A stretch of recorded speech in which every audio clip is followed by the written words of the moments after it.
ආයිබෝවන් අද අපි කතා කරන්න යන්නේ information systems වල chapter 5. Okay. අපි බලමු ඉස්සෙල්ලා මේ chapter එකේ contents මොනවාද අපි මොනවාද කතා කරන්න යන්නේ කියලා. එතකොට හුඟක් වෙලාවට අපි මේක කතා කරන්න යන්නේ business intelligence. Okay. අපි බලමු specialized systems and new technologies එක තමයි chapter එකේ නම. එතකොට මේක අපි කතා කරනවා business intelligent systems කියන section එක and assistive technology system. එතකොට මේන්ලි අපි මේක කතා කරන්නේ මොනවාද මේ බිස්නස් ඉන්ටෙලිජන්ට් කියන්නේ මේක අපි කලින් chapters වලදී ඩිස්කස් කරා ඒ තමයි හුඟක් ආයතන වලින් හුඟක් ව්‍යාපාර වලින් මේ වෙනකොට knowledge base එකක් maintain කරනවා customer information customer data ගොඩාක් අරගෙන knowledge base එකක් maintain කරනවා එතකොට මේ maintain කරන knowledge base එකකින් කොහොමද future predictions කරන්නේ එහෙම නැත්නම් strategy එකක් හදන්නේ කොහොමද අන්න ඒ දේවල් තමයි මේ business intelligence කියලා පාවිච්චි කරන්නේ සහ ඒකට use කරන්න පුළුවන් technologies මොනවාද කියලා. Okay. ඉස්සෙල්ලාම බලමු මොකද්ද මේ business intelligence කියන්නේ කියලා.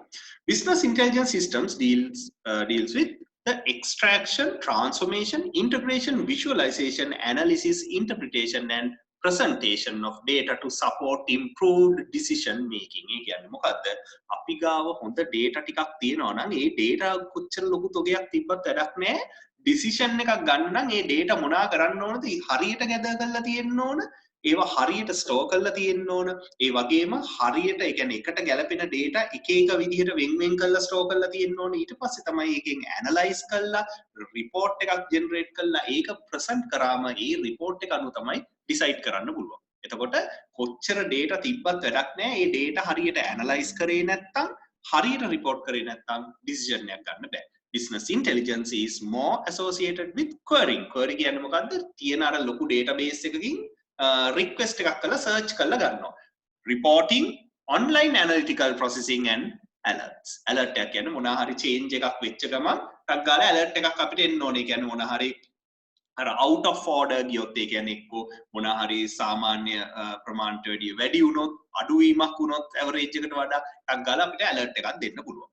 Okay. දැන් අපි ගත්තොත් එහෙම benefits of business intelligence දැන් මොනවාද අපිට කරන්න පුළුවන් timely decision making ඒ කියන්නේ අපිට මාසයකට වතාවක් සතියකට වතාවක් ගන්න තියෙන decisions අපිට හරිම ලේසියෙන් ගන්න පුළුවන් මොකද ලස්සනට අපිට report එකක් ඇවිල්ලා තියෙනවා data analyze කරලා ease of presentation of reports එතකොට data හරියට analyze කරොත් ඒවා විවිධ diagrams use කරලා ඒවා present කරන්න අපිට ලේසියි connecting multiple data sources ඒ කියන්නේ business intelligence system එකක data base එක නැත්නම් knowledge base එක එකක් නෙමෙයි knowledge bases කීපයකින් inputs ගන්න පුළුවන් in depth analysis and drill down capabilities මේවා දැන් අපි මොනවාද තව ටිකකින් කතා කරනවා මොනවාද මේ කියන එක එතකොට analysis කරනකොට අපිට ඕන තරම් level එකකට ගිහිල්ලා levels වලට ගිහිල්ලා analyze කරන්න පුළුවන් වෙන්න ඕන efficiency වැඩි වෙනවා bringing efficiency forecasting capabilities මේක තමයි අපිට වැදගත්ම දේ අපිට forecast කරන්න පුළුවන් නම් decision එකක් ගන්න පුළුවන් නිකන් හිතන්නකෝ මොන හරි ඡන්ද ප්‍රතිඵල අවුරුදු ගාණක් ඇනලයිස් කරලා අපිට පුළුවන් නම් ඊළඟ ඡන්දෙන් කවුද දිනන්නේ කියලා දැම්ම ගිහිල්ලා ඒ පැත්තට හේතු වෙන්න පුළුවන්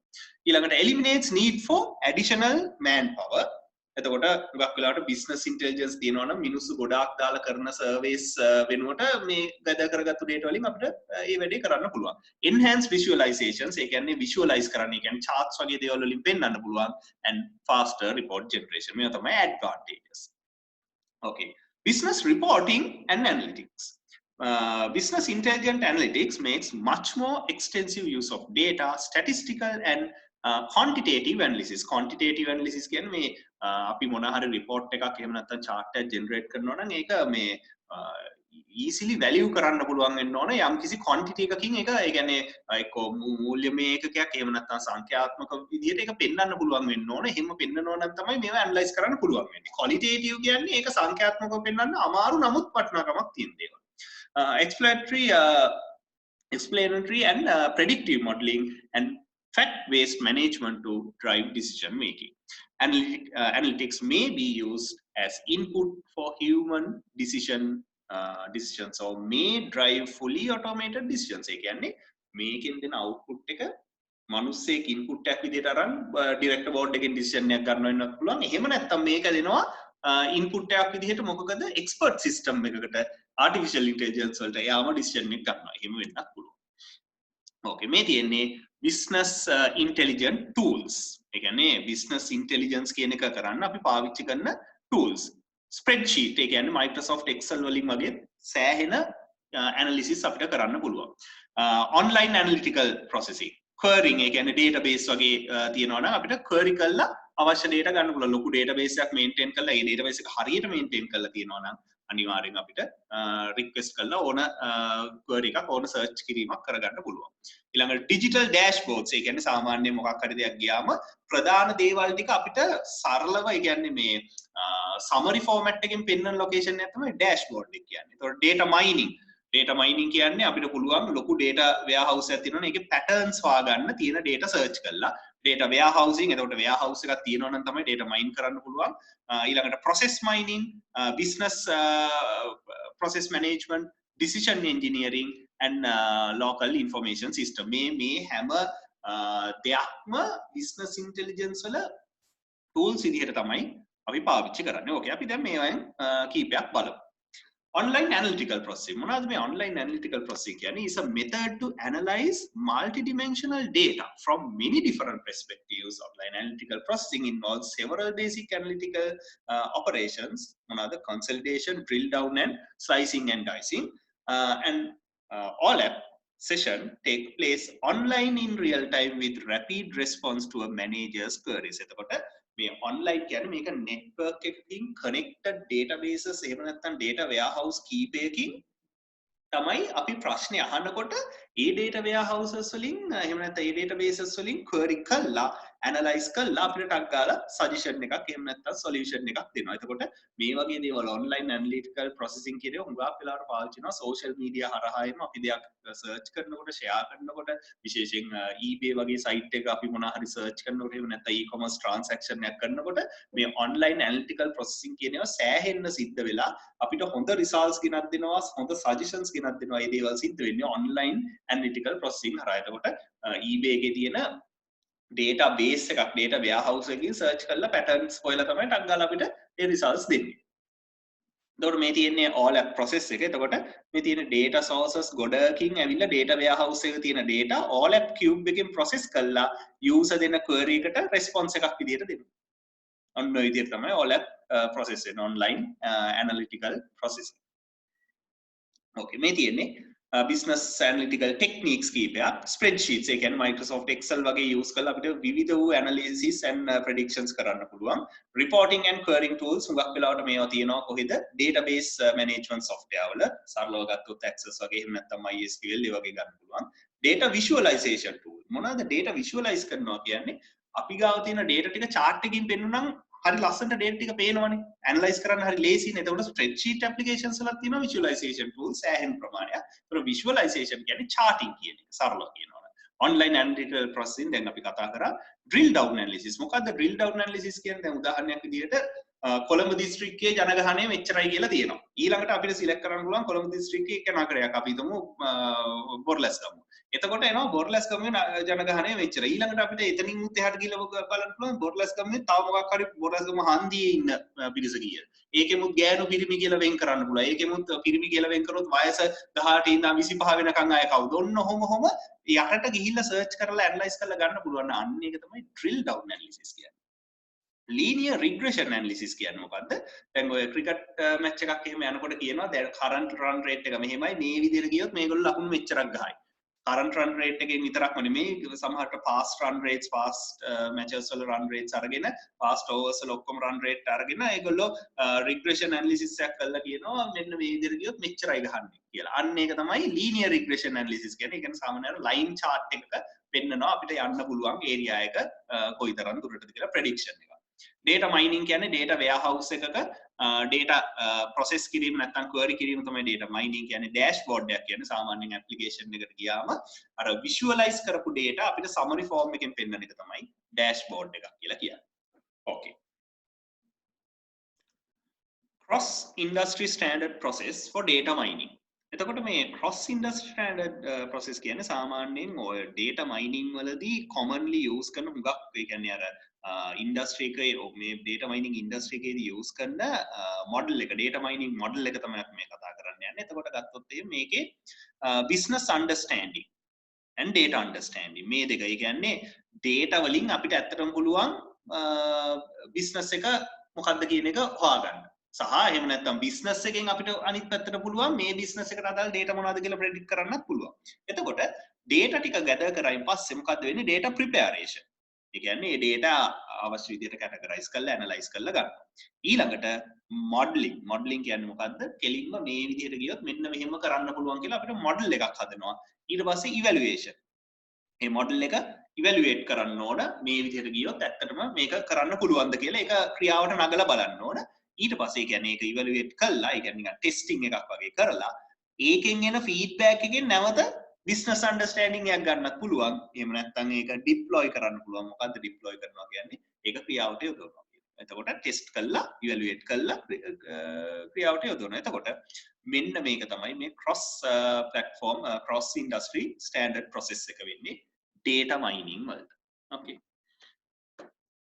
information visualization ඒ කියන්නේ මොනවාද? charts වලින් maps වලින් පෙන්වනවා. එතකොට තියෙන information visualize කරොත් තමයි ඒක ගොඩක්ම වැදගත් වෙන්නේ. සරලම උදාහරණ මොකද්ද? Google Maps. එතකොට Google Maps වල ඒ කියන්නේ longitude and latitude වලින් හැම තැනම locations and information තියෙනවා. ඒ ටික ඔක්කොම map එකට දාලා visualize කරාමනේ අපිට ඒකෙන් ප්‍රයෝජනයක් තියෙන. එතකොට visualization represent complex data using interactive 3D graphical forms presenting analytical results visually helps users to discover patterns, links, and anomalies in business data. This assists interactive knowledge discovery and decision support process. Okay, then අපිට පොඩි activity එකක් තියෙනවා. බලමු මොනවාද කියලා. මේ fill blanks ටික fill කරන්න තියෙන මේ දේවල් වලින්. Is a visualization technique. එතකොට ඊළඟට තව දැන් මේ තුනෙන් පුරවන්න ඕනේ. ඊළඟට databases built to support all app processing consist of rather is business intelligent analysis tool used to explore large amounts of data. එතකොට මේකට ගත්තොත් එහෙම අපි බලමු මොනවාද එන්නේ කියලා. එතකොට ඕනනම් මම විනාඩියක් විතර ඔයගලන්ට දෙන්නම් මේක මොනවාද කියලා බලා ගන්න. දැන් අපි බැලුවොත් එහෙම අපි second එකෙන් පටන් ගමු. Databases built to support all app online analytical processing consist of data cubes. මොකද්ද මේ data cube එකක් කියන්නේ? විවිධ ක්‍රම වලින් access කරන්න පුළුවන් multi dimensional data model එකක්. ඒ කියන්නේ උගක් වෙලා දැන් table එකක් ගත්තොත් ඒක 2D නේ. අඩුම ගානේ එතන dimensions දෙකක් තියෙනවනේ. එතකොට normal table එකක් ගත්තොත් ඒක 2D. එහෙම නැත්නම් එතනින් මුත් එහාට ගියාට පස්සේ programming වලදී අපි arrays එහෙම use කරනවා 3D arrays 4D arrays ඒ විදිහට. එතකොට අන්න ඒ වගේ විවිධ පැති වලින් access කරන්න පුළුවන් database එකක් කියන එක තමයි මේ data cube එකක් කියන්නේ multi dimensional data model එකක්. එතකොට database built to support all app processing consist of අනිවාර්යෙන් ඒක data cube වෙන්න ඕන. ඊළඟට මෙතන is a business intelligent analytic tools to use explore large amount of data. අපි කලින්ම කතා කරා. ඒකට තමයි කියන්නේ ලොකු data warehouse එකකින් data ගන්න එකට කියන්නේ මොකක් කියලාද? data mining. එතකොට අනිත් එක මොකද්ද? word cloud is a visualization technique. එතකොට word cloud එකක් කියන්නේ සාමාන්‍යයෙන් අර නිකන් අර මේක නිකන් අර මේ ප්‍රස්ථාරක වගේ වචන එක එක පැති වලට තියෙනවා එක එක විදිහට අපිට ඒ වයින් වචන ගලපලා ගන්න පුළුවන්. මම පොඩි එක්සැම්පල් එකක් මේකේ අරන් පෙන්නන්නම් word cloud එකකට. මේ තියෙන මෙන්න මේ වගේ එකක් තමයි සාමාන්‍යයෙන් word cloud එකක් කියන්නේ. එතකොට දැන් මේකෙන් අපිට පුළුවන් visualize කරන්න මොන හරි දෙයක්. හරි word cloud එකකින්. එතකොට ඒක visualizing tool එකක් විදිහට තමයි එන්නේ. Okay. දැන් මේවා map කරන්න තියෙනවා name the business intelligent analytical tool or technique demonstrated below. මේක මොකද්ද? පළවෙනි එක spreadsheet එකක් Excel එකක් නේ තියෙන්නේ. මේ තියෙන්නේ මොකද්ද? linear regression analysis එකක් line chart එක කරලා තියෙන්නේ. මේක මොකද්ද? මේ තියෙන්නේ dashboard එක. මේවට තමයි dashboards කියලා කියන්නේ. කෙලින්ම අර visualize කරපු charts වගේ දේවල් ගියපු ගමන්ම පෙන්නනවා summarize form එකේ. මේක dashboard එක. visualization technique. Okay, දැන් අපිට කතා කරන්න තියෙන්නේ මේකේ second part එක. Assistive technology systems. Okay. මොනවාද මේ assistive technology කියන්නේ? දැන් උදාහරණයක් විදිහට අපිට අවශ්‍ය නම් මොනවා හරි දෙයක් කරගන්න ඒකට තව කම්පියුටර් එකකින් සපෝට් එකක් අවශ්‍ය නම් විශේෂයෙන්ම අපිට තනියම කරගන්න බැරි නම් එක හේතුවක් තමයි මොකක් හරි disability එකක් තියෙනවා නම්. එහෙම නැත්නම් disability එකක් මිනිස්සෙකුට නැති වුණත් assistive technologies වලින් අපිට පුළුවන් කරගන්න දේ බොහොම පහසුවෙන් කරගන්න. An assistive or adaptive or rehabilitative device designed to help people with disabilities. එතකොට දැන් මොනවා හරි disabilities තියෙන අයට තමයි මේ assistive technologies තියෙන්නේ. Disabilities perform tasks that they were formerly unable or had difficulty to accomplish. Many assistive technology products are designed to enhance human-computer interface. එතකොට assistive technologies තියෙනවා නම් අපිට පුළුවන් කරගන්න දේ බොහොම පහසුවෙන් කරගන්න විශේෂයෙන්ම අපිට මොන හරි නොහැකියාවක් තියෙනවා නම් ඒ කියන්නේ දැන් ගත්තොත් එහෙම හරියට ඇස් පේන්නේ නැත්නම් හරියට ඇහෙන්නේ නැත්නම් එහෙම නැත්නම් අත වැඩ කරන්නේ නැති කෙනෙකුට voice commands වලින් වැඩ කරන්න පේන්නේ නැති කෙනෙකුට ලොකු කරලා පෙන්නන්න ඇහෙන්නේ නැති කෙනෙකුට නම් සාමාන්‍යයෙන් ඒ කියන්නේ audio output or input නැතු වුණත් හුඟක් වෙලාවට visual ලෝකේ නම් කරන්න පුළුවන්. නමුත් ඒ වගේ ඕනම කෙනෙකුට මේ assistive technology සරහා support එකක් ගන්න පුළුවන්. Assistive, adaptive or rehabilitative device designed to help people with disabilities perform tasks that they were formerly unable or had difficulty to accomplish. එක තමයි definition එක. ඔය definitions එහෙම අහන්න පුළුවන් ඔය විදිහට. ඒක නිසා ඒවා මතක තියාගන්න. දැන් artificial intelligence කියන එක මේ assistive technology එකක් විදිහටත් අපිට පාවිච්චි කරන්න පුළුවන්. එතකොට AI is concerned with the development of computers with the ability to mimic or duplicate the functions of the human brain. ඒ කියන්නේ සාමාන්‍යයෙන් computer එකකින් අපි මොනවා හරි කරන්න නම් computer එකට හැම වෙලාවෙම inputs නෙමෙයි නැත්නම් commands දෙන්න ඕන සහ logic එක අපි provide කරන්න ඕනේ. If this then do this, otherwise do this කියලා හැම වෙලාවෙම logically කියන්න ඕන. logically කිව්වේ නැත්නම් සාමාන්‍ය computer එකක් වැඩ කරන්නේ නැහැ. නමුත් මේ artificial intelligence කියන එක මොකද්ද සිද්ධ වෙන්නේ? එයාගාව තියෙනවා knowledge base. knowledge base එකේ තියෙන logics නෙමෙයි facts. ඒ වගේම එයාගාව තියෙනවා inference engine කියලා එකක්. inference engine එකෙන් තමයි knowledge base logical decisions වලට මාරු කරන්නේ. ඒ වගේම user interface එකක් තියෙනවා. user interface එකෙන් තමයි අපි ගනුදෙනු කරන්නේ. එතකොට AI system එකේ තියෙන ප්‍රධාන parts තුන තමයි knowledge base. ඒ knowledge base එක fill කරන්නේ human experts ලා initially. Inference engine දෙවෙනි part එක, තුන්වෙනි එක user interface. AI is a complex and interdisciplinary field that involves several specialties. AI can be used in a variety of ways to improve the decision support provided to managers. එතකොට අර AI system එකක් තියෙනවා නම් ඒකේ තියෙන facts උපයෝගී කරගෙන inference engine එකෙන් decisions ගන්න. ඒ කියන්නේ ඒකටත් ලොකු knowledge base එකක් අවශ්‍යයි. ඒ knowledge base එකෙන් inference engine එක හරහා ඒව convert කරලා user එහෙම නැත්නම් management එකෙන් use කරනවා නම් managers ට decisions ලබා ගන්න assistance එකක්. ඒ කියන්නේ මොකද්ද සහයක් දක්වන්න පුළුවන් artificial intelligence වලින්. අද කාලේ හුඟක් ලෝකේ තියෙන ගොඩාක්ම ඒ කියන්නේ ප්‍රධානම companies AI වලින් තමයි ඒගොල්ලෝ මේ decision making වලට inputs ගන්න AI වලින්. artificial intelligence හරහා මේ පහුගිය මහා මැතිවරණ කාලේ හැම සමහර අපේක්ෂකයෝ කිව්වා artificial intelligence වලින් ගන්නවා inputs කියලා. මම දන්නේ ඒක ඇත්තටම එහෙම කිව්වද බොරුවට කිව්වද කියලා. නමුත් රටක් දියුණු වෙන්න නම් අනිවාර්යෙන් artificial intelligence කියන එක අද කාලේ පාවිච්චි කරොත් පහසුයි මේ analysis and ඒ කියන්නේ decision making සඳහා. එතකොට මේ තියෙන්නේ AI applications එහෙම නැත්නම් මේ ඒ කියන්නේ මේ artificial intelligence අපිට මොන තැන් වලටද use කරන්න පුළුවන් කියන එක. එතකොට deep learning, simulation and modeling, machine translation, social network analysis, මේ social networks වලින් artificial intelligence කියන එක සෑහෙන පාවිච්චි කරන artificial intelligence programs. ඒ කියන්නේ අපිට friends ලා හොයලා දෙන්න, එහෙම නැත්නම් අපේ interest අනුව අපිට advertisements දෙන්න, suggestions දෙන්න. ඒ artificial intelligence වලින් තමයි ඒව analyze කරන්නේ. එහෙම නැතු human intervention එකක් නැහැ. Machine learning, robotics and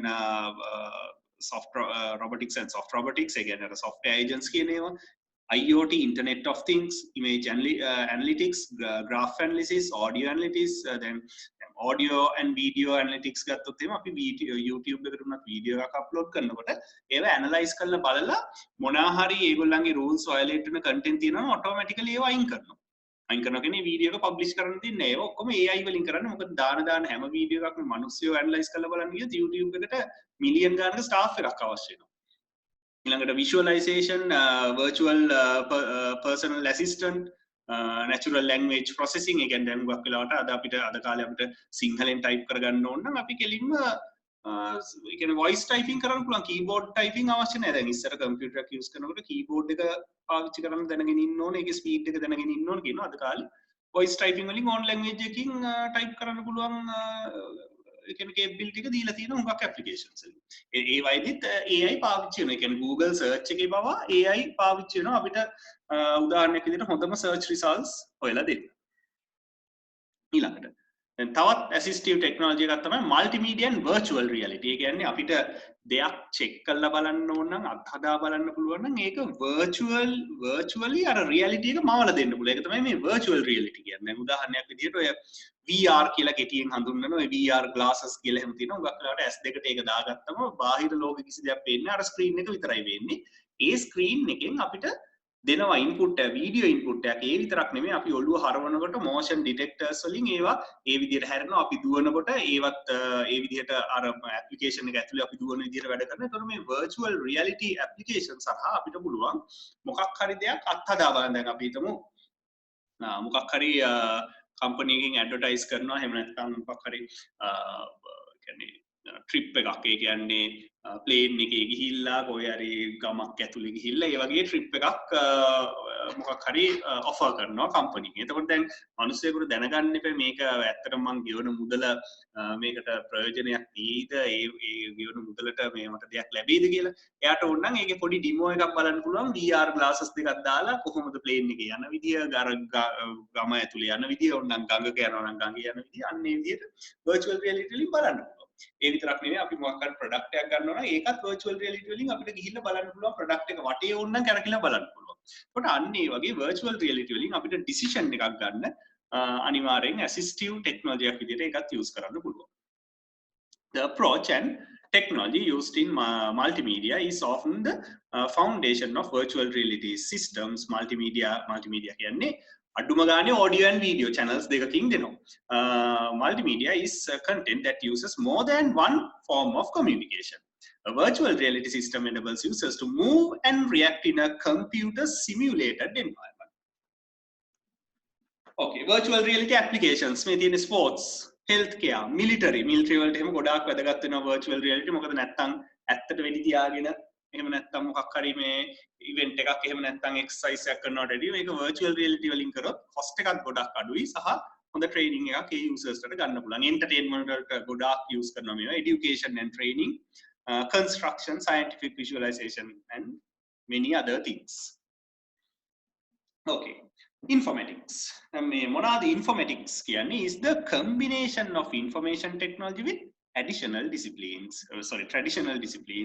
Informatics engineer information systems that provides users with the best possible user experience. Informatics represent the intersection of people, information and technology. එතකොට මිනිස්සුන්ට අවශ්‍ය හොඳම information technology එක හරහා මිනිස්සුන්ට දෙන එක තමයි සරලව කියනවා නම් informatics කියලා කියන්නේ. Okay, පොඩි exercise එකක් තියෙනවා. අපි බලමු. මේකෙත් මම හිතන්නේ මේ තියෙන answers ටික දීලා තියෙනවා මම map කරන්නයි තියෙන්නේ. Industries use to create machine slaves that can automatically perform various activities regularly. එතකොට artificial intelligence කියන එක එතනට ගන්න පුළුවන්. Enables people to live healthy, productive, independent and dignified lives and to practice in education, the labor market and civic life virtual reality. එතකොට ඒක තියෙන assistive technology enable end users to view a 3D simulated environment. අතර මේක virtual reality වලට දාන්න පුළුවන්. එතකොට participate in education මේක දාන්න පුළුවන් එහෙම වුණොත් assistive technology එකක් විදියට. එතකොට මොකද assistive technology එකක් නේ කොහොමත් virtual reality කියන්නේ. ඒ කියන්නේ ඒක මේ දෙකටම ගැලපෙනවා. automatically මේක යන්නේ AI තමයි. එතකොට ඔන්න ඔය chapter එකේ අපිට මේ දීලා තියෙන slides අනුව කතා කරන්න තියෙන දේවල්. නමුත් මෙතනින් එහාට ඔයගලන්ට ගිහිල්ලා මේ තියෙන එක එක topic එක සම්බන්ධයෙන් ඒ කියන්නේ virtual reality ඔයගලන්ට ඕන තරම් videos බලන්න පුළුවන් YouTube එකේ. ඒ වගේම business intelligence ගැන තව දේවල් කියවන්න පුළුවන්. එතකොට මේ chapter එක මේක සාමාන්‍ය අලුතෙන් එකතු වෙච්ච chapter එකක්. ඉතින් මේ chapter එකේ ඔන්න brief description එක complete chapter එකේ brief description එකක් තමයි මම මේ කරේ. Okay, thank you.